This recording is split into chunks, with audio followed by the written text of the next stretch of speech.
So, hello everyone. My name is Rishan Ann Bitonio, and today I'm going to demonstrate my personal homework planner system, which I developed using Java and a graphical user interface. This program is designed to help students manage their homework and assignments more efficiently by keeping track of due dates, subjects, and priorities, all in one easy-to-use interface. But first, let me give you an overview of my program. So, di ba, kung maggamata o kanang kuan project, diri ta sa file, then new project, and Java, that next, then muna ang name kitahay, nimo sa imong project. Then, kung magamata sa GUI design, mudong ta sa properties, then ato ka sa imong diri. Then right click and change frame form para anhi ta mag-design. Kani. So mao ni. So adjust naman siya. Anything you want. Ikaw bahala sa mong design. So kung magkuanta add taog design kani panel on na kay mo ni mag-hold na kita kani uni. Then kung gusto ka kanang title nimo kanang mag-use ka og G level nga 1 diri dia G level nga G level kini kay para pang display lang siya sa text ko display sa text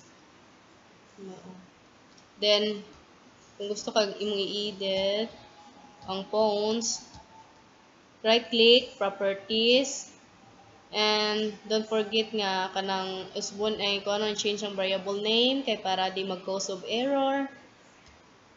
And kanang aron di mag-cause of error kay what if nay kapara sa diyang name sa lain nga Windows like G level 1 sad to, so inig-debug magdisod ka, so manang mag-anam jud o change aning variable name.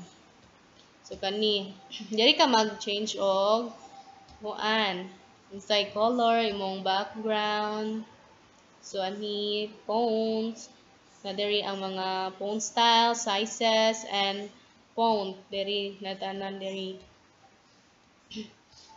Kana close after.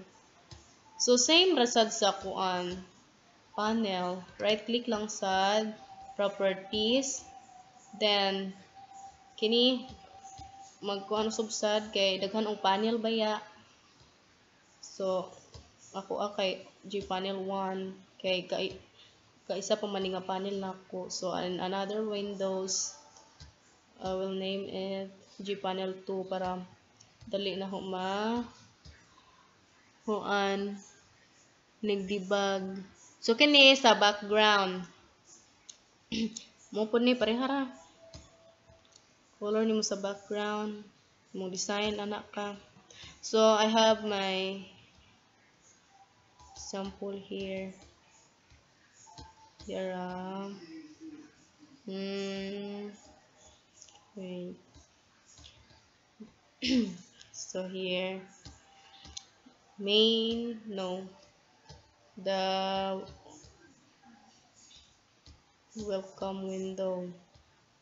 So after nga nag-design ko muni kuan kini nag-use ko og kuan G level as I said nga kanang mag-display ra og text kani sad display for text lang kani sad password. So mag-input man ko ani og kanang username, so mag-use ko og muni kanang G text field, giname na rename para di ko maglisod. Then sa password is password field. para input og password, then button login.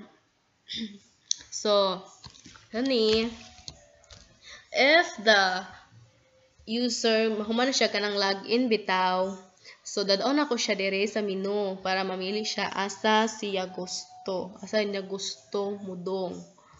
So kani label gapon ni siya kay display text man, then button.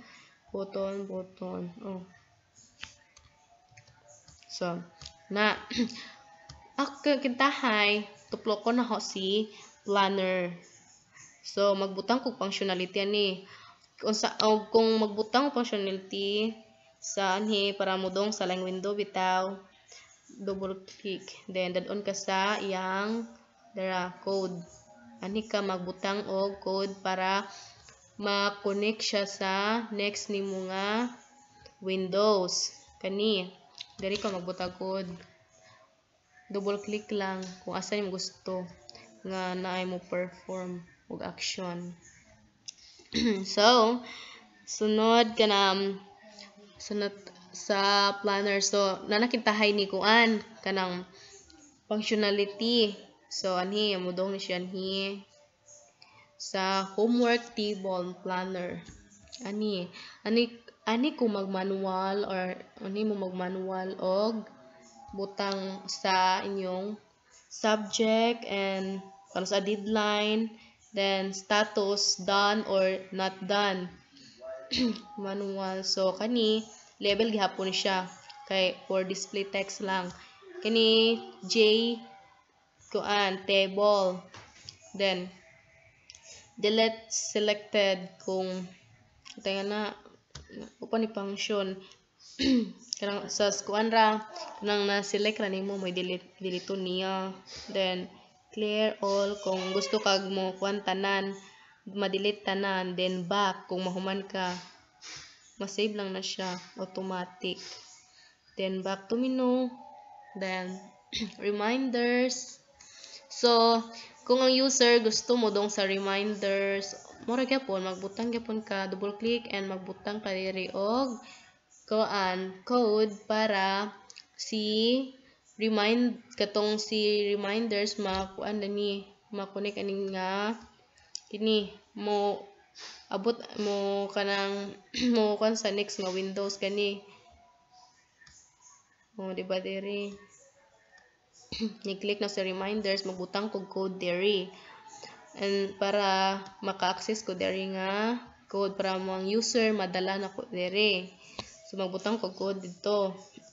So next is kani kung mana na kog butang dito og kanang functionality diri task like mag-drawing ka nga na ani magbutang unsay mga buhatonon nimo, then due date, deadline, then pila na lang kaadlaw bilin, then auto save na siya then back mobalik yapon siya ni easy ra siya,